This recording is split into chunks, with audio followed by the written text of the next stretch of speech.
Lepo pozdravljeni, nova tema, nova zgodba. Zdaj smo imeli 6 delov, ko sem govoril o arhitektu, ko sem govoril o matrici, v kateri živimo in kako arhitekt imitira Boga in kako nam otežuje življenje na tej zemlji. In danes bomo odprli novo poglavje predavanj, kjer se bom dotikal Biblije. Ali obstaja Bog? To je zelo takšno vprašanje, kar marsikoga prizadeva, a ne? In vsi imamo neko predstavo o njem. Nek biolog je rekel, biologija ne more razložiti, kaj je duh, ne more razložiti, kaj je zavest, kaj je estetika, kaj je ljubezen, kaj je dobro, kaj je zlo. In biologija tudi ne ve, kaj je Bog. PowerPoint ima en problem, se ne odpre. Aha, ok, bomo pač brez. Biologija ne ve, kaj je Bog. Ne more ga prepoznati in niti zanikati. Kljub temu, mi človeštvo smo produkt razuma in inteligentnega dizajna. A ste se kdaj vprašali, kako je nastalo vesolje? Oziroma, koliko je staro vesolje? Preden vam odgovorim na to vprašanje, vam moram povedati sledeče. Človeška domišljija je neomejena. Problem pa je naš človeški razum in posledično naše razumevanje, kajti prej ko slej naletimo na omejitve v našem razumevanju. Tudi jaz vsega ne vem, ne da ni nerazumno, ampak je nekaj, kar je nad razumom. Predvsem takrat, ko govorimo o Bogu. Marsikdo si reče, videl ga nisem, slišal ga nisem, rekel mi ni nič, ne vem, kva naj z njim sploh počnem. Zgodba je ad acta, zgodba zaključena. Velikokrat človek sploh noče razmišljati o Bogu. Mogoče se boji, da se za Bogom skrivajo kakšne obveznosti oziroma odgovornosti. O odgovornosti smo že govorili, sploh takrat, ko smo govorili o matrici. Ljudje se delamo, da smo odgovorni, nismo pa pripravljeni prevzemati odgovornosti. Dobro je imeti na umu, mi ne moramo posegati v Božjo skrivnost. Mi jo lahko samo hvaležno sprejemamo. Kdor išče Boga, ga bo tudi našel. Moja izkušnja je, da ga nisem našel ne v ezoteriki, ne v filozofiji, ne v vzhodnjaških filozofijah, ampak našel sem ga v Bibliji. Odraščal sem v katoliški družini z vsemi zakramenti. Z Biblijo nisem imel kaj početi, ker sem živel v prepričanju, da je Biblija popačena, da je imitacija, da je ponaredek, predvsem katoliške cerkve. Globoko sem bil v ezoteriki, bil sem fasciniran in izgubljal sem se v njenih barvnih niansah. Na koncu več vprašanj je bilo, kot pa odgovorov. Skratka, živel v iluziji samega arhitekta. Danes mi je popolnoma jasno, ta knjiga, Biblija, je knjiga živega Boga, Jezusa Kristusa. Vse drži od prve do zadnje črke. Od ustvarjenja do razodetja. Je inspirirana beseda Boga Jezusa Kristusa. Kadar, in to naletimo, na protislovje, enostavno odložiš Biblijo na polico, počakaš, da Sveti Duh ti razloži v nekem trenutku tvojega življenja, ko najmanj pričakuješ. Odkot je prišel Bog? To je napačno vprašanje. Očitno mislite na napačnega Boga. Bog Biblije, samo moment, to je zdaj zelo pomembno, kar bom zdaj povedal. Bog Biblije ni pod vplivom ne časa, ne prostora in ne materije. Kajti, če bi bil pod vplivom naštetega, potem to ni Bog. Čas, prostor in materija je tisto, kar rečemo kontinuum, se pravi neskončnost. Čas, prostor, materija so prisotne v istočasnem trenutku. Če obstaja materija in ne prostor, kam bi postavili materijo? In če imate recimo prostor in materijo, vendar brez časa, kdaj bi jo postavili? Kajti ne morete imeti samostojno posamezno komponento ločeno od ostalih dveh komponent. Vse tri komponente se morajo obstajati v istem trenutku. Biblija odgovarja v 7 besedah. V začetku ustvari Bog nebo in zemljo. In kar je zanimivo, tukaj te 3 stvari Bog ustvari. Čas, prostor, materijo. Če prostor in materija, čas, prostor in materija so bili ustvarjeni v trojstvu. Kajti, čas ima preteklost, ima sedanjost, ima prihodnost. Prostor ima dolžino, širino in višino. Materija kot stanje poznamo plinasto stanje, tekoče in trdno stanje. Zato je Bog, ki je ustvaril čas, prostor in materijo, je izven njih samih. Tehnično bi lahko rekli, da je Bog že od samega začetka bil izven koordinatnega sistema. Za lažje razumevanje, človek je izumil računalnik, naredil ga je.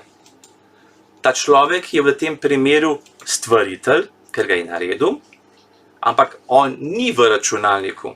Ta človek ni v obliki enega možička ali pa enega palčka, ki šraufa po računalniku in menja številke na ekranu. Še enkrat ponovimo. Bog, ki je ustvaril to vesolje, je izven njega. On je iznad njega in istočasno v njem in skozi njega, samega vesolja. Bog sam torej ni pod vplivom vesolja, ker je Bog stvaritelj vesolja. Bog je duhovna sila, ki ima vpliv na materialno sfero, ima vpliv na materialno telo in tudi na nas človeka. Če bi negirali koncept duhovne sile, Bog, in da ne more imeti vpliva na materialno telo, potem bi vi meni morali objasniti koncept, kot so na primer človeške emocije, ljubezen, sovraštvo, zavist, ljubosumje, racionalnost. Kako lahko ima to na nas vpliv? Emocije ne vidimo, imajo pa vpliv na človeka. Se jih zavedamo. Tudi zraka ne vidimo, pa vendarle mi ga vdihavamo. Mi vdihavamo zrak in smo trdno prepričani v njegov obstoj. Brez njega bi bili mrtvi. Tudi vetra ne vidimo, pa vendarle verjamemo in se zavedamo, da pihlja. Še enkrat vaše vprašanje, od kod je prišel Bog? Predpostavljam, da vi mislite na Boga, ki ima neke omejitve. In tukaj nastane problem. Kajti Boga, v katerega mi, prerojeni kristjani, verujemo in častimo, ni omejen ne s časom, ne s prostorom, ne z materijo. Če bi lahko na kakršenkoli način postavili tega Boga, našega neomejenega Boga, v naše možgane, veste, naši možgani imajo 1,2–1,4 kg. Tak Bog, lepo vas prosim, takle Bog ne bi bil vreden našega spoštovanja, kaj šele, da bi se klanjal oziroma da bi ga častil. Definicija Boga. V Bogu so zajete 3 Še naprej. Tole bo. Ja. Definicija Boga. V Boga so zajete 3 nezdružljive komponente, podobe. Imamo Očeta, Sina in Svetega Duha. Vse 3 podobe zrcalijo enega istega Boga. Vse 3 so Bog. Eden za vse, vsi 3 za enega. Oče je nevidna sila, kreator. Kot drugo, sin, se pravi, ta oče je prišel na svet kot fizično telo, kot človek, kot Jezus Kristus. On je živel, poučeval, umrl na križu in 3. dan vstal od mrtvih, bival med nami, med apostoli, še 60 dni in na koncu se je vrnil v nebesno sfero in zopet prevzel funkcijo očeta. Sveti Duh, 3. komponenta, pa deluje kot VLAN, kot Wi-Fi, kot Connect. Božje delovanje. Ko moliš, ko prosiš, se vedno povezuješ preko Svetega Duha s stvarnikom. Sicer, nikjer v Bibliji ne piše dobesedno 3 edini Bog kot trojstvo. 8. slajd.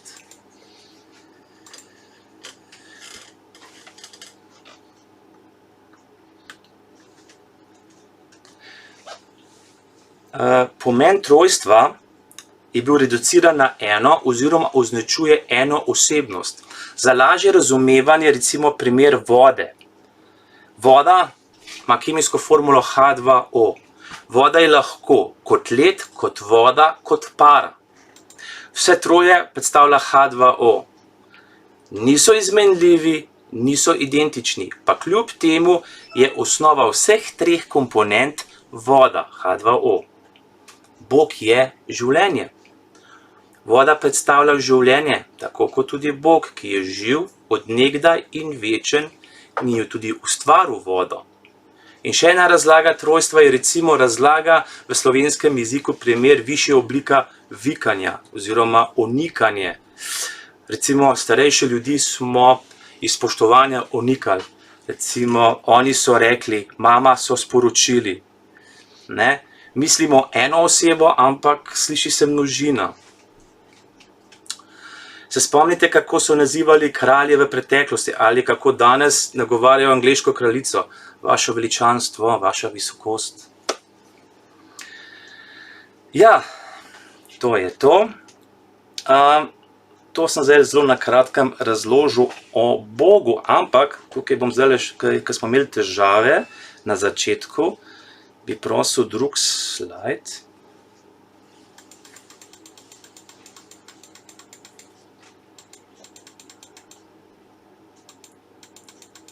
Ja, tega mečka naprej.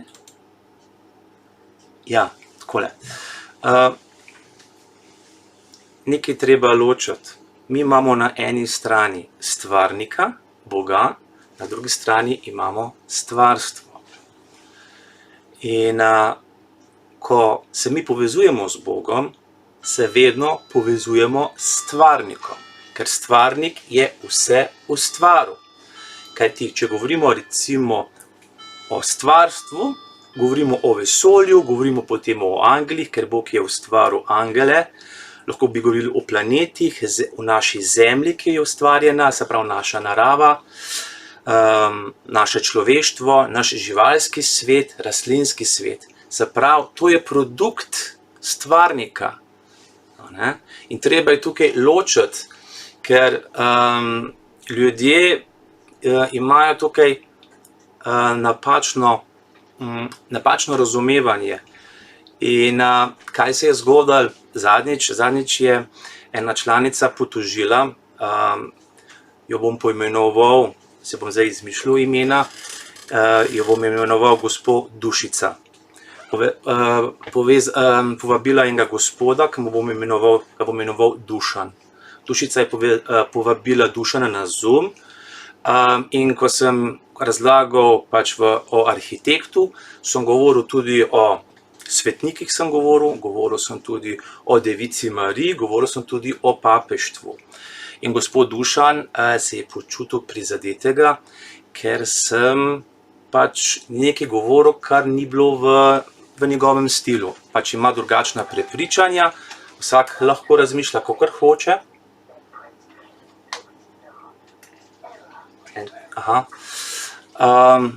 V glavnem, bil je pač prizadet in gospod se je izkonektal iz Zooma.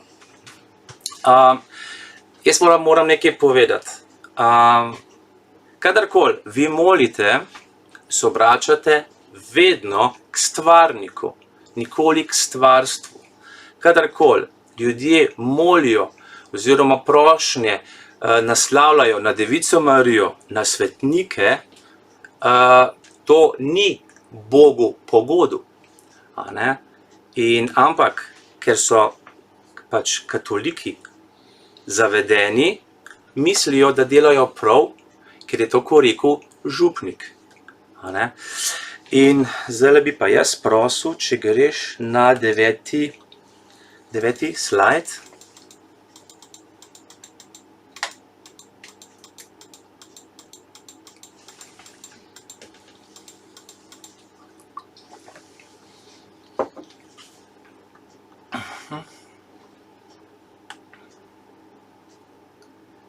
Ja, takole. Tukaj imamo, to je iz mojega okolice Kranja, imamo tukaj eno katoliško cerkev, pa imamo tukaj križ, pa razpelo, pa Jezusa na križu. In zdaj bom nekaj povedal, kako ločite katoliško cerkev od evangeličanske cerkve. A veste, kakšna je razlika? V evangeličanski cerkvi nikoli ne boste videli Jezusa na križu, ampak boste videli samo simbol kot križ, kot simbol krščanstva. V katoliških cerkvah boste pa vedno videli Jezusa na križu. In če bi ljudje brali 10 božjih zapovedi, to moram vam povedati, katoliška cerkev je spremenila 10 božjih zapovedi. In prva božja zapoved, ki smo se jo mi učili pri veruku, ker sem pač katoliško odraščal, veruj v enega Boga. Gospa Dušica, če je bil gospod prizadet, morate nekaj vedeti. Zdaj, nekdo od naju ni naredil domače naloge.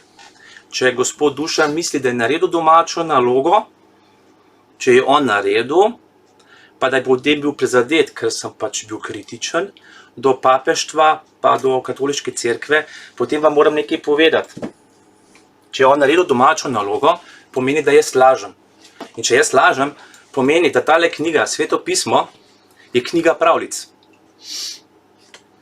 Vsak katolik bi mogel vzeti to knjigo v roke in ko vzamete to knjigo v roke, dejansko vidite, kako ste bili, kako so vas po domače povedano, okolj prinesli. In zdaj vam bom pa povedal, se pravi, katoliška cerkev, prva božja zapoved pravi, veruj v enega Boga. Gospa Dušica, vprašajte vašega gospoda Dušana, če pozna prvo božjo zapoved, ampak biblično zapoved. Vam jo bom zdaj jaz povedal. Tedaj je Bog govoril vse besede in rekel, jaz sem gospod tvoj Bog, ki sem te izpeljal iz egiptovske dežele, iz hiše sužnosti. Jaz sem gospod tvoj Bog, ki sem te izpeljal iz egiptovske dežele, iz hiše sužnosti. Ne imej drugih bogov poleg mene. Ne imej poleg mene drugih bogov. In zdajle, zanimiva, je pa druga božja zapoved, ki so jo tudi spremenili katoliška cerkev. Mene so učili, da je druga božja zapoved, ne skruni božjega imena. Če pa pogledate Sveto pismo in preberete, in ko preberete, kaj piše, potem pade cela katoliška cerkev in piše, ne dela si rezane podobe in ničesar, kar bi imelo v obliki tega, kar je zgoraj na nebu, spodaj na zemlji ali v vodah pod zemljo, ali v vodah pa pod zemljo. Ne priklanjaj se jim in ne služi, kajti jaz, Gospod, tvoj Bog, sem ljubosumen Bog, ki obiskujem krivdo očetov na sinovih, na tretjih in četrtih tistih, ki me sovražijo, tudi izkazujem dobroto tistim, ki me ljubijo in izpolnjujejo moje zapovedi. Zdaj pogledajte, ne delaj si nobenih razlanih podob. Katoliška cerkev je polna simbolov. Marine, kipci, vse je v zlatu, vse se bohoti, sploh če pogledate recimo Vatikan. Tukaj druga zapoved, Biblija je zelo jasna. To se Bogu gnusi. Gospa Dušica, vprašajte gospoda Dušana, če pozna drugo Božjo zapoved. In kar na 10. slajd bi greva.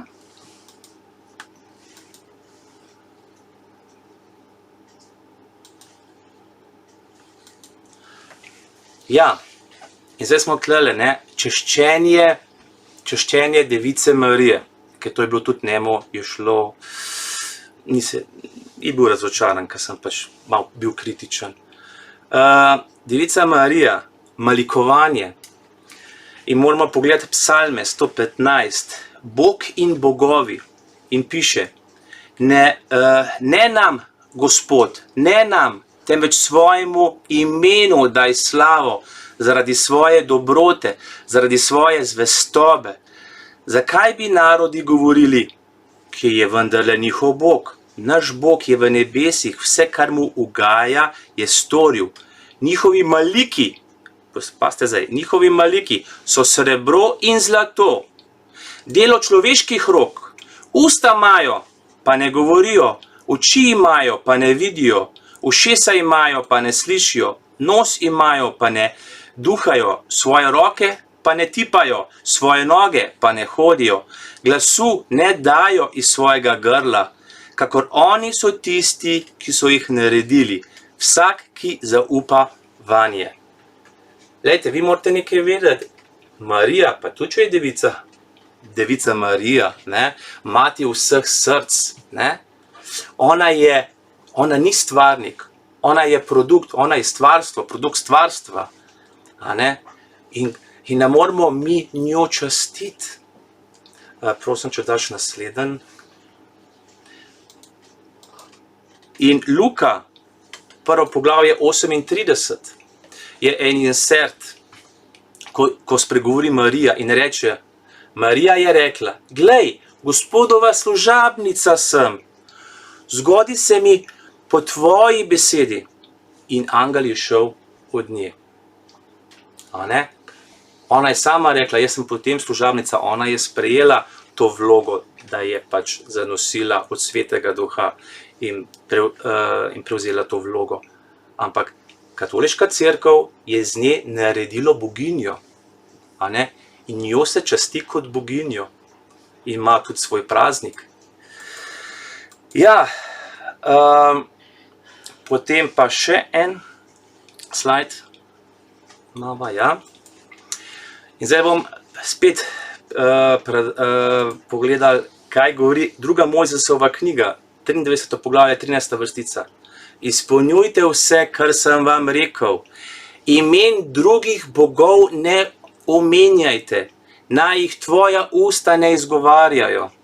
Gremo naprej. 5. Mojzesova knjiga, 5. poglavje, 7. vrstica. Ne imej drugih bogov poleg mene.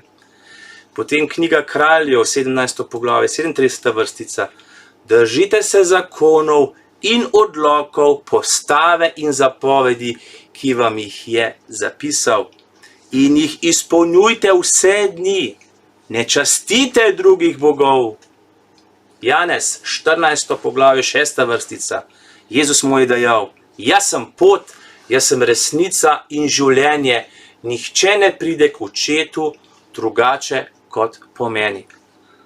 Spoštovana, draga Dušica, če imate recimo moža in bi mož gledal še za drugim ženskam, kako bi se počutila? Ne bi se fajn počutila, a ne? Fokus je samo ena smer. Vi pa vaš mož. In isto, Bog prav, ni nobenih posrednikov. Kar hočem povedati, komunikacija poteka vedno vi in Bog. Vmes ni nobenega papeža, nobenega svetnika, nobene device Marije. Direktno se vedno obračate k Bogu. Hvala lepa, da ne bom predolg in se slišimo še drugič.